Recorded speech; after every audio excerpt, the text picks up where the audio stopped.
Takas Docteur Jeff Njadi, les déca, don des dieux.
Igela coiffe ikote Papa na Kerouan, éternel Kenaya Kanda, taba, ikote Sensi Nganda Taba Fenenene Nganda Taba Chez Hugues la coiffe Ikote Papa na Kerouan, éternel Kenaya Au 174 avenue Aristide Briand, 93 320, les pavillons sous bois. À la petite porte à gauche, association Hugues Ikote.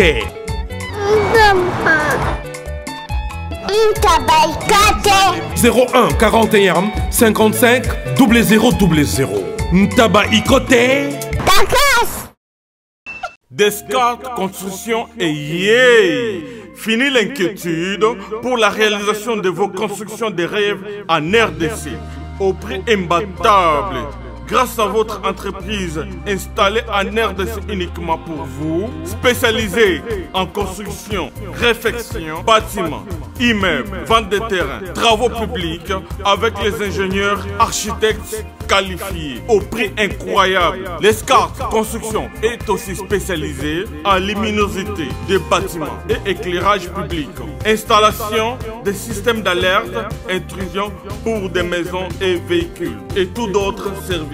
Nous acceptons aussi les paiements par tranche au prix incroyable. Pas d'hésitation avec Descartes Construction. Vous serez jamais déçus. Pour tout contact, notre email est descartesconstruction@gmail.com.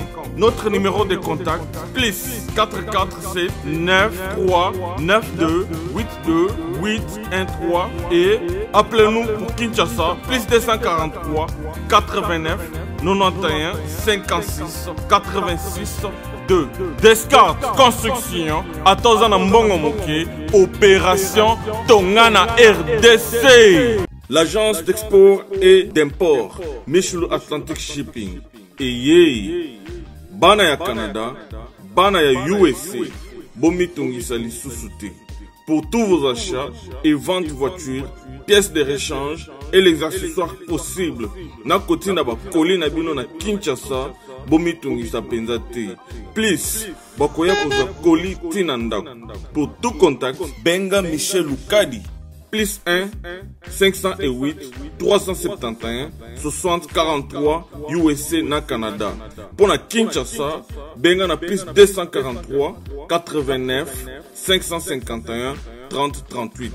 Michulu Atlantic Shipping. Yaboye, bazi wapi.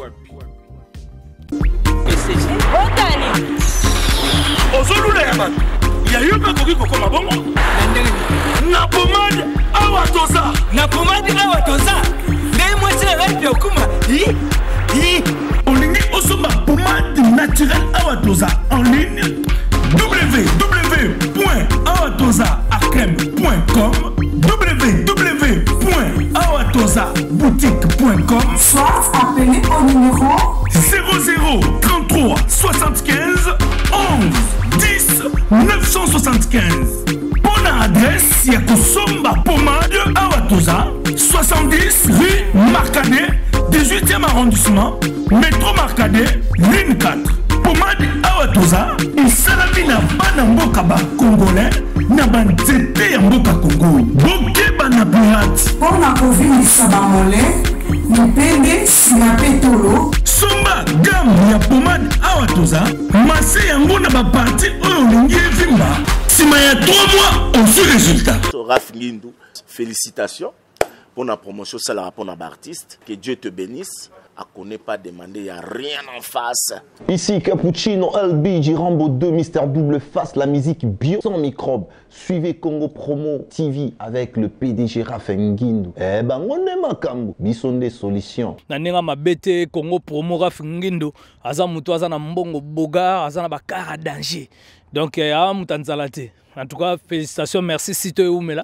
Raph Ngindu, le présentateur de la force créative Congo Promo. Borotos à la force militaire de Congo Promo. Et faites comme moi, allez voir Congo Promo, tv5.com. Donc au nom de Jésus-Christ, nous bénissons le Congo Promo. Avec Raph Ngindu, Congo Promo ne tombera jamais. Piccolo Congo Promo nde. Ouais, balobi Raph Ngindu.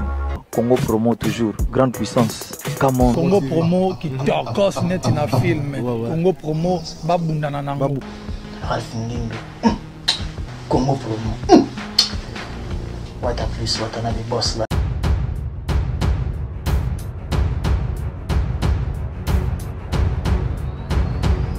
Mesdames, messieurs, vous qui nous suivez à travers le monde Nassit Nabiso, Congo Promo, dirigé par celui qu'on appelle Monsieur l'ingénieur Raph Ngindu depuis les États-Unis, à qui je ne cesserai de dire grand merci pour la confiance. Merci également à vous tous qui nous suivez à travers le monde, vous qui accordez une attention particulière à cette émission, raison pour laquelle Bisoba Oyabino, nous ne ménageons d'aucun effort, tout côté par-ci par-là, tous informations à la source de manière à ce que vous qui nous suivez, vous allez servir de manière optimale. Mesdames, messieurs, tous en Kinshasa, capitale la RDC, Kinshasa Mboka Makambo. L'information elle est vraiment dynamique. La réalité positive, la réalité mususu, autre triste, raison pour laquelle les lots n'avandi na bandeko na ngai na ba frère na ba confrère en même temps. Solo la par rapport il y a nouvelle moro ya mawa to la moki na ngolo na Kinshasa et salamaki na ba heure moro tardive to la moki na ngona tongo ex-bassiste Yago Pouingé, BCBG, je cite Monsieur Sundabas, Atika Kibiso, dans la circonstance Moro Oyo, jusque-là, non, nous avons élucidé suffisamment parce que ils ont fait objet à banquette. Il y a un biso au niveau de biso, il y a un analyste, il y a un penseur, tout le monde est bandego parce que Bino Botal Rabiso, Boza Kopé Gomituna, Bamituna, et Belé, qu'est-ce qui s'est passé? Qu'est-ce qui s'est passé exactement? Tout est poteau sur la bino. Mesdames, messieurs, déjà dans le mois de décembre, c'est-à-dire, déjà, Bandaki, tout est allé sur le Yamawa, mais du moment pour permettre d'entrer de jeu à tous mes partenaires à travers le monde. Zambazo Sunga, Monzo Toko Sommet, Torom Diarozon, parce que ça a plus d'une semaine, tu as travaillé, mais les longs Zamba Pessi Makasi, a baissé sous le souffle de vie, et on te zongi, en force en tout cas, pour tout ça, la biso, parce qu'il y a un des papa, il y a un des maman, Boulunga Romo, Nabiso, tu sais, la peine à communion, Biso, Nabino. Venanga en Italie, en tant que continuité, Madorian, fait ça va parent Brian, meilleur vœu Nabino, parce que Botika qui a été, Oyanga, Just Chingoma de Liverpool, Pamphile Pembe, les Blaise Samba, Sambalé de Manchester, on a bien Oyanga, 443 dans les Laonengini, Baza Pembe Nangai, Nabandi Nano na Loboro ya Mwasi, lui on l'appelle Killer Kilesi, frère et ami en même temps. Néonangai penseur, jamais d'échec. D'abord Boni Yomoko et Boni Moussala, tout banana noir. Ouais, Kimia, santé déjà c'est bon pour l'instant. C'est vrai que toi, il y a moi, pas si à Ozanga, mais c'est bon, puisque récupérer déjà, merci à Dieu, parce qu'à remettre le sous en bonne forme. Je crois que de notre côté, c'est vrai qu'on est des patients consignants. Bison RDC apparemment Tobé là on a Bison. Tobé là on a Bison, mais le roi il s'est manifesté dans le c'est déjà bon, donc je me porte à merveille. Les bons dieux ton contrôle, le boulot paye qu'il est bien. J'ai repris il n'y a pas longtemps. Qu'on répond on est en opéra. On dirait que ma première émission yango vraiment. Mais j'ai repris quand même et puis merci Bandeko tout à la Biso, surtout Bandeko balingara pena chaîne na Biso et permettra bango ba apprendre les sous davantage Congo Promo la vue na Biso Raph Ngindu. Merci beaucoup Killer qui laisse na zone là yo. N'a habité n'a présenté quand même parce que Azan a plateau na Biso pour la énième fois, lui c'est Alain Dele. Ndele ba Alain. Là de ceux où ba marqué d'une empreinte d'une encre indélébile empreinte na bango na passage na Congo Promo. Lelo azali patron ya chaîne naye tozana lelo to meka ko cogiter parce que balabara choc d'idée j'ai eu la lumière ndele boni yomoko boni musala. Merci Joe et puis merci parce que vous avez le boulot parce que soyez santé à bien des fois et dérangeaka. Je profite de l'occasion pendant qu'on peut s'amoter na tout au balanaka Congo promo. Congo promo eza maison na biso ndako na biso donc et on appelle ça bango mbote belé ba toi continuer ko s'abonner et puis ko faire confiance encore de plus en plus na Congo promo et puis je profite de l'occasion pendant ko loba susu en tout cas na motema mobimba merci na boss Raf Ngindu na maman pour na soutien na bango pour na apport si aujourd'hui Alain Dele va te belé ba yebi et tout so il est là Alain Dele accompagné na moi niveau oyo comme il est là grâce à Congo promo donc pour moi c'est un ange de bonheur donc Raf Ngindu c'est un ange de bonheur pour nanga oh ça là qui est lelo maramtou ça là en tout cas papa mon boss éternel boss infiniment merci pour nous surtout ça. Je pense que ça la copie plaisir comme on a qui ozobo taper bana ba babimi na nzela normal ba manka respecter ba fingate ba boya pété mais ba reconnaître comme étant père donc merci beaucoup na bango yon surtout et puis merci na yo ndenge penser que tout coûte moi rapidement de me un peu toucher quelqu'un peu par rapport à Marambozo le Kanamboka na ko tikala ka na no mpanzi na yo bolandi annonce na ngai awa Bandero Baza éparpillé à travers le monde parce que notre couverture elle est universelle. Donc rapidité, il y a YouTube, c'est-à-dire partout Bazali, à l'instant même en temps réel, qu'est-ce qui se passe ici au pays. Dans la Moukissou na base à Tekibiso. Yo y a mis une nouvelle et puis analyse nous ça d'abord par rapport à Lyon parce que ça est le moment il y a pas si pour perdre mon parce que Azana nos jeunes n'a pas projet na nyonso c'est-à-dire accueilli d'abord yo aux informations ni par rapport au d'abord, on a présenté ma condoléance à la famille biologique et puis à la famille musicale où on va perdre un des éléments. Parmi les éléments, Makassi, Sunda Base faisait partie. Et j'ai appris cette nouvelle qui Natongo, à 6 h. Il y a un téléphone, du coup, on a demandé un message. Question d'abord a coupé depuis 3 h. Côté là qui n'a tout ça, il a été poignardé et puis il a été sur une balle et tout bon. J'étais très choqué en fait. Liwa il y a bon pour nani. Je crois que Mutaotika là éternellement dans mon kilo azate Joe, tu vois. Et c'est que moi me dérange un peu ça, cette manière de voir les choses et cette façon de réagir. Oh, bah, Congolais va comme réagir. Tu sais, les Congolais d'hier, c'était un Congolais crédible. Et l'homme sur le Congolais, vous sentez qu'il y a une bonne manière. Tout le monde est déterminé. Vous sentez qu'on parle d'un Congolais fort, déterminé et qui était social, qui voulait à tout prix réussir par rapport à un domaine et l'eau dans la salle. Congolais qui montent à l'okum, Congolais qui montent à tendance, à dire que c'est Congolais à chic, à bien propre. Aza bien puis Congolais qui montent à ponaté. Congolais qui montent à ponaté. Mais aujourd'hui, je me pose la question, d'où vient ces virus? D'où vient ces virus? Les lots comme au Congolais. Affaire comme ça, Congolais. Au Gagotonini, tribalisme, les lots comme battre plein d'avant. Onani, Congolais. En parlant du Congo, j'ai fait allusion à Nazaïr. Donc, Nebalobaka qui na l'époque ya Zaïrwana, il n'y avait pas qui Maramamabe. Ils appellent na Makamya Malamu. Oyo et Salama na temps on a Zaïr. Et Congolais, le Congolais avait du mal sur PC Mbeli à Boma. Il passe. Code MM13 et puis code MM14. Ngai kaka papa ngai. Papa bozo beti batuma baku Bana yetu. Papa, nini ngoza kuyima boy? Kasela mombaka ngawe. Yoko mumimene yoko yo zibe service Ah on a zibe service. Tout le monde a la servi. Écoute ngai. Ngai kunz. Yebisa kunz.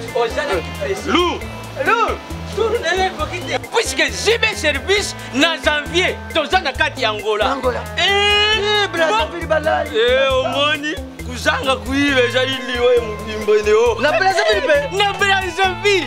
toza mpe lisusu wana zb service bato ebele bazokufa mpo na baagence Voilà. agence ya si na elope mobimba bato oyo bofandi na france boza kokende na reine bouti lausanne boke na reine botie biloko na bino bozalaki na paris reine biloko wana nyonso to eza koya non papa aza mundele te congolais lokola ngai na ye zb service papa balekaka mpe serie boyi merci kosanga mwa ntango merci zb service agence pas comme les autres. Igela coiffe ikote Papa na Kerouan éternel Kenaya. Espace de cérémonie chez Hugues la coiffe Icoté. Un cadre spécial pour vos cérémonies conviviales, pour vos retraits de deuil, matanga, fiançailles, baptême, anniversaire, au 174 avenue Aristide Briand, le pavillon Sous-Bois, dans le 9-3. Référence Salon Hugues la coiffe Icoté. Votre réservation au 01 41 55 0000. Congo promo défaté. Bolandaka Congo promo pour ezoloba vérité. Avec Congo promo, it's not the same. C'est pas pareil. Check. Il faut que besoin mutu moko boyaza soki mutauta wapi à s'installer na Congo yene mutaosala peut-être copain na bope c'est bon. Aujourd'hui le même virus ces eaux continue à se répandre. Oh poison poison il comme une sorte de surtout. Ce que kolia te bato congolais ba komi avant c'était congolais mutaolia ah bon appétit mutaï maman mandolia. Lelo mutu moins lia ezat azo banga poison. Lelo komi yote kuti ya kolia te ah ngakutu na ngokutu ya ce qui aspirer kaka bopé na mpepe. OK. Et comme on tient na ba poignet. Comment est-ce que Congolais comme ça la recherche à développer Mabé? Na place Congolais a développé Bolam pour Nambo Cannabiso. Congolais comme développer Mabé pour faire mal à son propre frère, pour détruire sa propre patrie, pour détruire l'entreprise Yamuninga. Toujours qui ne voit pas na makam oyo. Alors pour na zonga na eloko te frapper biso pour na ndekona biso sunda base. Ça fait très mal un père de famille kotika famille nae oyo mutu moko te o abomi o asali copie peut-être akoboma wana o kotika la atam kolomote ko somba tali papa na bana nae. Ça dure quelqu'un qui vient le bana ngona nzemba papa o liwa. Et ça dit yo yaka ozui mais otala tate makambo le kana sima. Tu vois, ça dure que yo oyeka ka ba biso kendo bomae pour avoir quoi ou bien pour gagner quoi. Au moins on a même pas muta que ça l'affaire on a. Ils ont même pas 3000, même pas 1000. Au moins, quand il y a un bon moment, attends 100 000, attends 1 million, est-ce qu'ils ont valeur bon moyen? Je pense que c'est une méchanceté moko élevée. On doit mettre fin à Katia Makambo. Moi, j'ai toujours dit, bah comprendre tout ça. Alors, Makambo, comme la biso awa, il faut tout éliminer la kayango. Le lot toujours vivre. Bandeko o to sala kamisala, to sala kamisala et pas ba tout bato ba sala kamisala et pas biso. Bazaka ba esclave te. Bazaka ba esclave te. Ozomon, bazaka ba esclave te. Au contraire, ba yaka na touche na bango ba memela rabiso. On a préféré permettre ngana katoka mke. On a préféré le rôle développer au garder en haut les temps dans la réflexion il y a qui là parce que na rebondir na moi sous question pour approfondir idée na. Merci parce que ils ont mata. Alors tu n'as vu place qui est moni na bendi frère même. Bendi frère même. Je pense qu'aujourd'hui nous avons perdu ses frères. Et ah sanga matanga ezalaka na onka semaine wana. Donc d'ici la semaine prochaine Togobo sana biso Mangambasunda. Or ils ont mo pota wana tikali na famille na bango. Je pense que les Congolais ont une vraie valeur.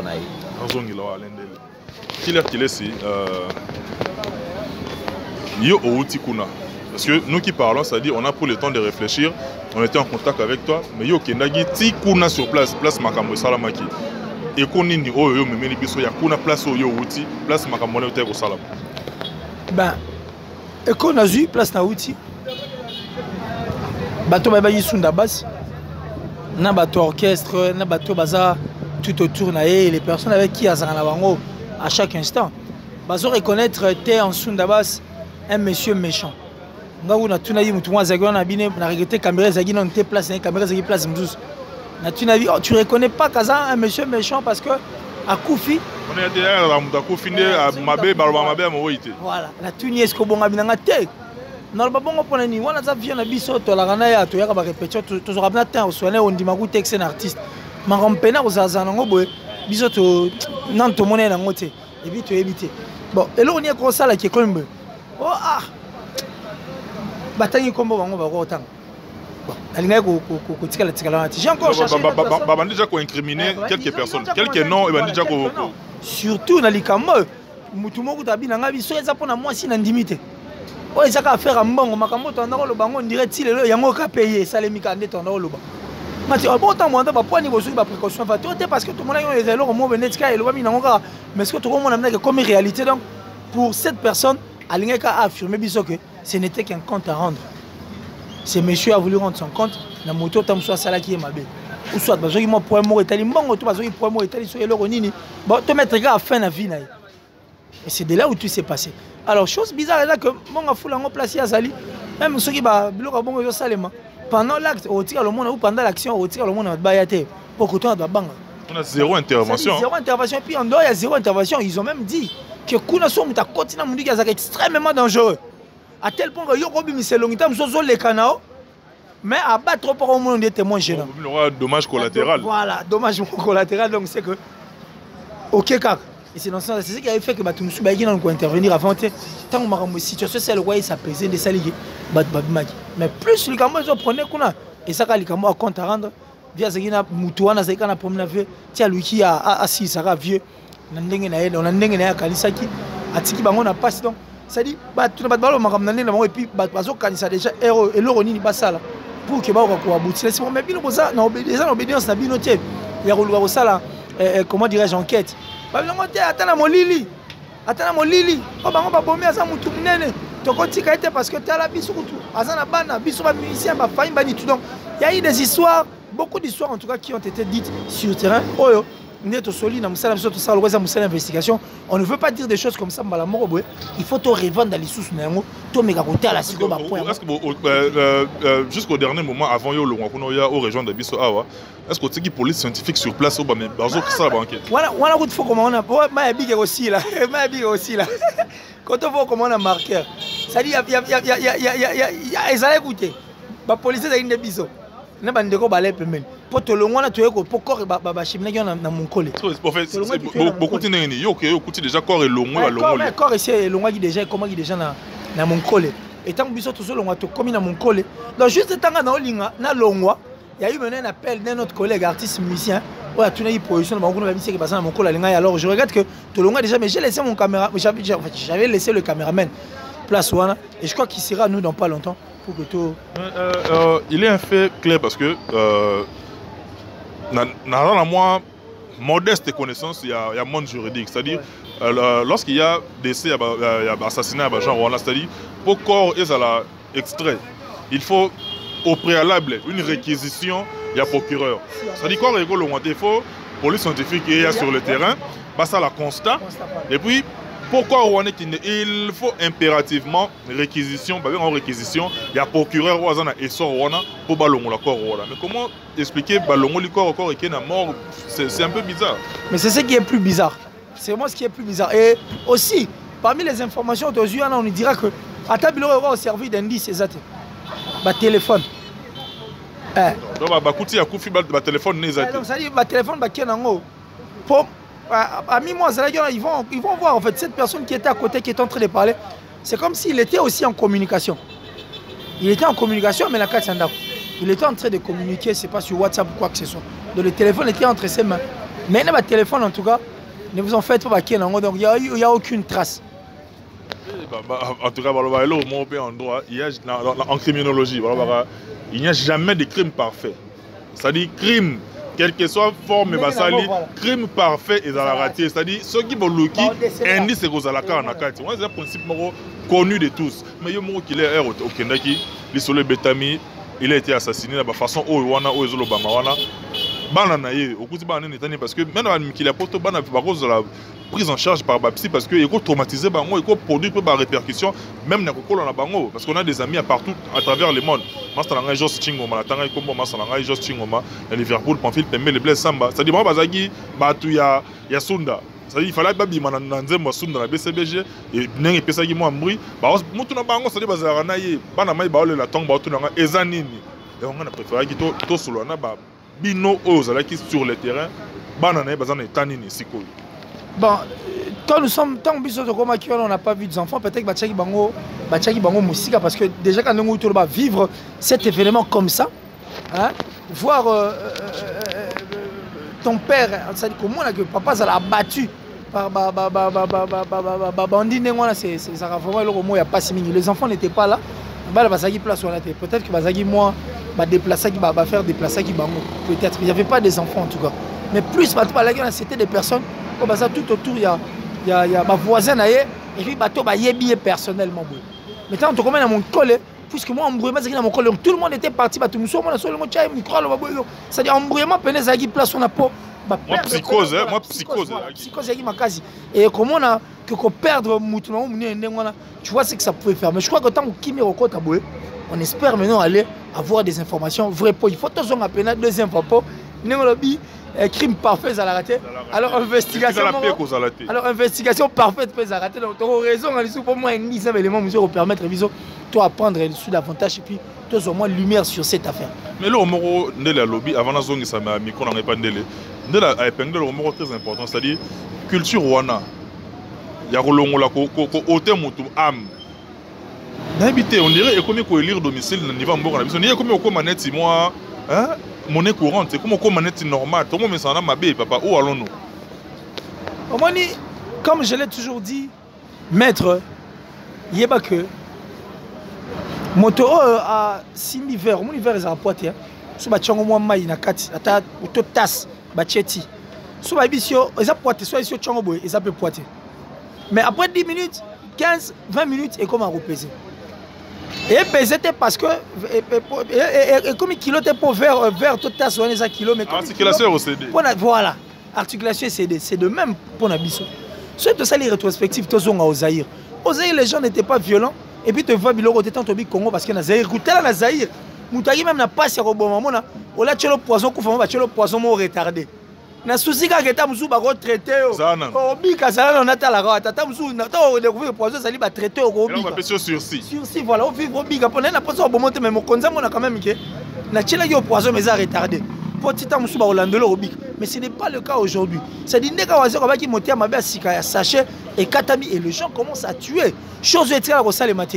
Na bi que la mission utaro le canaba que dans le salemate côté musical oui, c'est la première fois en tout cas na évité.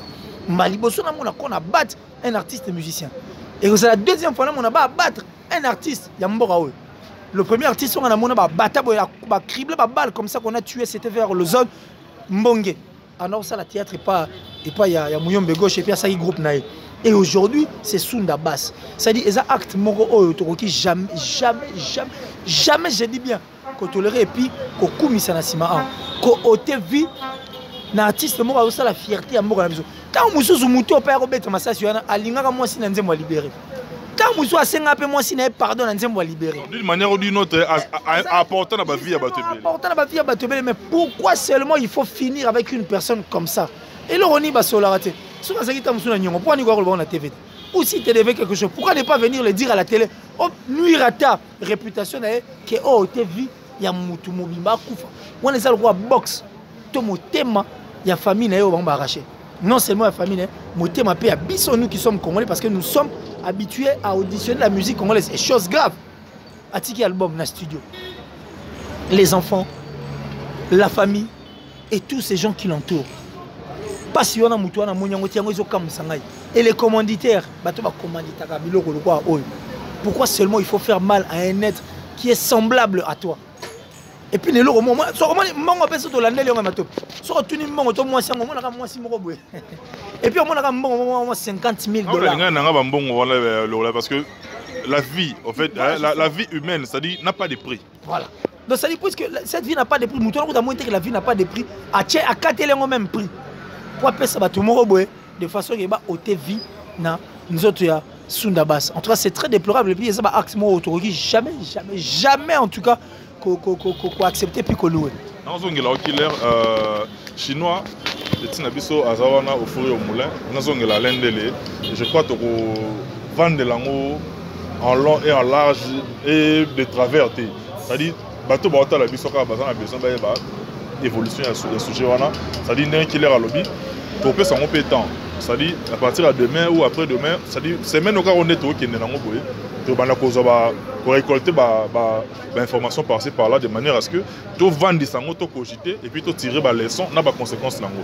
Mais s'il faut évoluer na biso ndele très rapidement, je crois bandeko bata à travers le monde.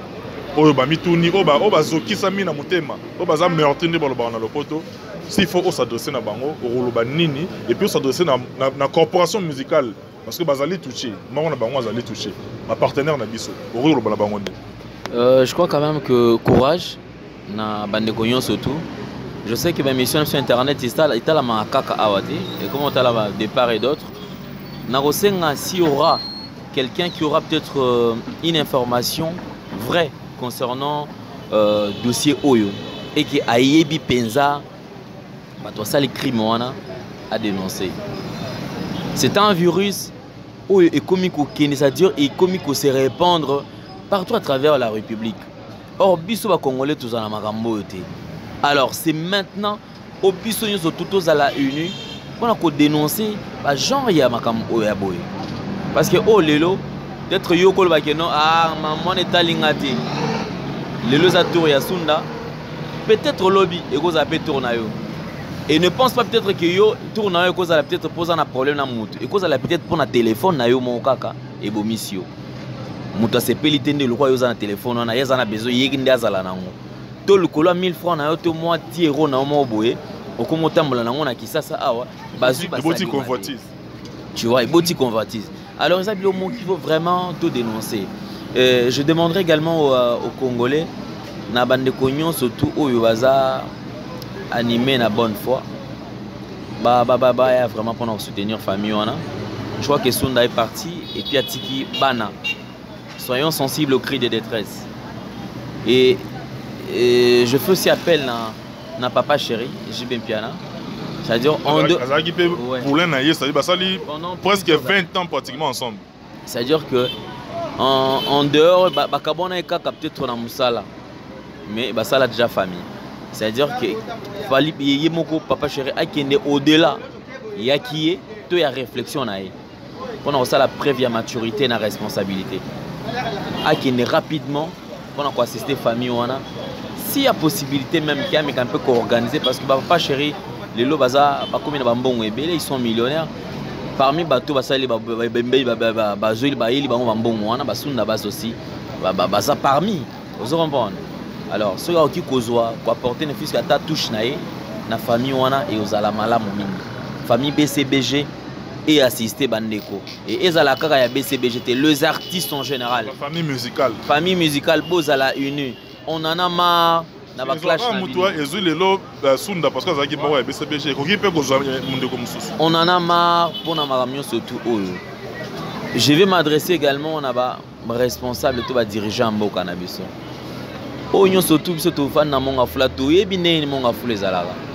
Regardez comment est-ce que l'insécurité règne et ces dirigeants, qu'est-ce qu'ils font?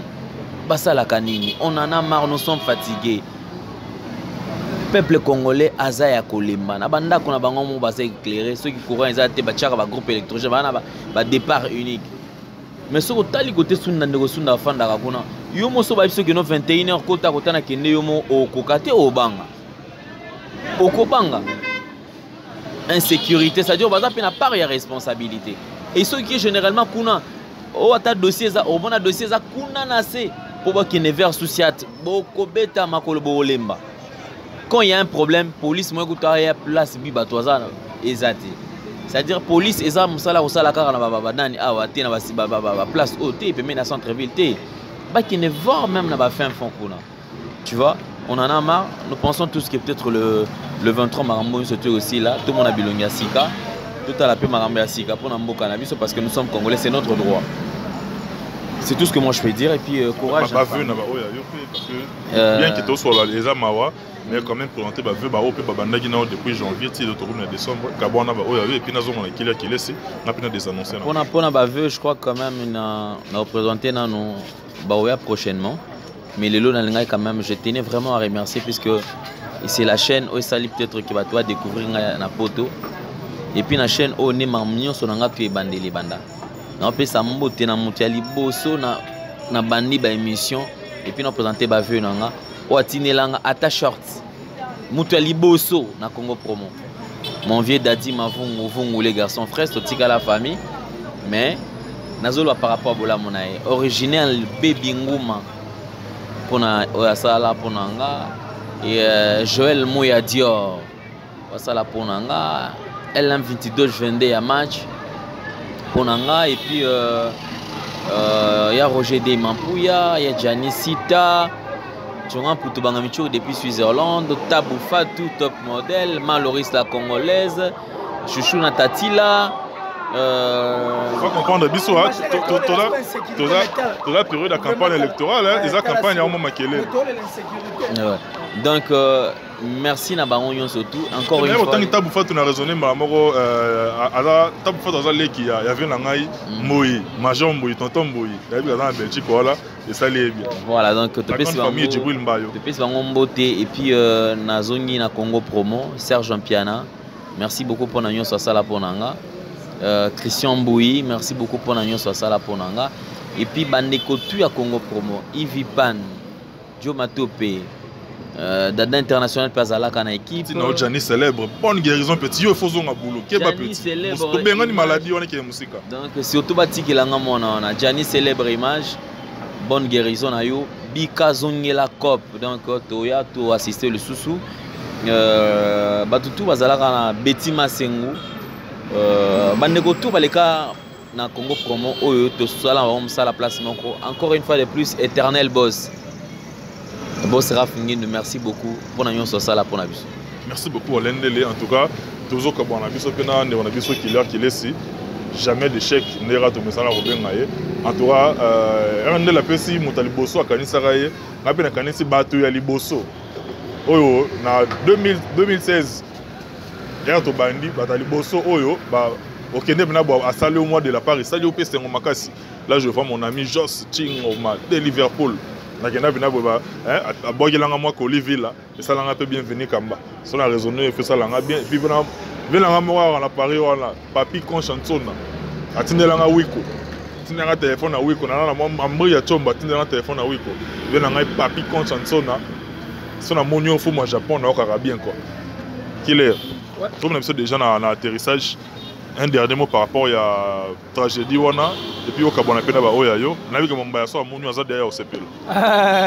Alors je suis très content en tout cas, très content que Nasa la permet now et aussi pour la nouvelle tragédie vraiment en tout cas franchement ils ont choqué. Soit la se place wana au loin qu'on raté. C'est comme moi j'ai laissé couler les larmes parce que je n'ai pas pu supporter voir battu Belén Nengon Bazolé. Parce qu'on a posé question à bateau pour axe de quoi wana. Est-ce que c'est un beau botal qui on peut deuxième fois. Est-ce que botal on peut troisième fois. Pour ne pas avoir la paix biso. Vraiment des images où on a vu qu'il était la parce que j'ai confiance dans Congo Promo. Ces images feront le tour du monde. Et bateau na barotal yango. Surtout bozo talango, bozo comprendre que bozo appelle bateau borolé. Parce que là tu opposition ça qui après le mot qui le koufi bosuni. Vanité c'est ça le plus grand problème. Donc vanité gagne lobby. Et puis quelle intention? Quelle intention? Petit Cédric Bakama, sorcier. Allez, la raison, quelle intention?